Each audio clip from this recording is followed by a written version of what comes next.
Hello అందరికీ. మొన్న మనం ప్రిపేర్ చేసిన హెయిర్ ఆయిల్ అయితే 5 కేజెస్ అయిపోయిందండి.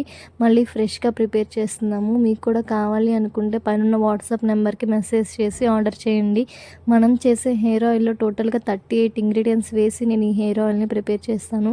ప్యూర్గా గానుగుల్లో నుంచి ఎండు కొబ్బరి నూనె, నువ్వుల నూనె తెచ్చి చేస్తాను. అండ్ కొద్దిగా ఆముదం వేస్తాను హెయిర్ స్ట్రాంగ్గా ఉండడానికి.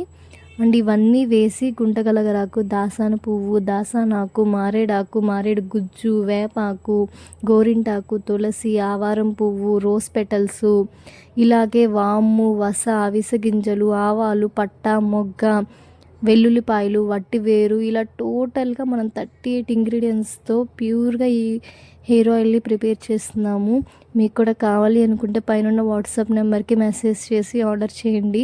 నేను ఎప్పుడు హెయిర్ ఆయిల్ కాసినా సరే ఒక 2-3 డేస్ పక్కన పెట్టి నెక్స్ట్ 2 డేస్ తర్వాత ఫిల్టర్ చేస్తాను. ఎందుకంటే మనం వేసిన ఇంగ్రీడియంట్స్ అన్నిటినీ హెయిర్ ఆయిల్ ఇంకా బాగా పీల్చుకొని మనకి రిజల్ట్ అనేది ఇంకా బాగా వస్తాయి. స్మెల్, టెక్చరు అనేది ఇంకా బాగా వస్తుంది. మన హెయిర్ గ్రోత్కి చాలా యూస్ఫుల్ అవుతుంది. అండ్ నేను ఎప్పుడు ఈ హెయిర్ ఆయిల్ చేసినా సరే హెయిర్ ఆయిల్ చేసి ఫిల్టర్ చేసిన తర్వాత vitamin E capsules, omega 3 capsules వేసి స్టోర్ చేస్తానండి. అవి మన హెయిర్ గ్రోత్కి, హెయిర్ స్ట్రాంగ్గా ఉండడానికి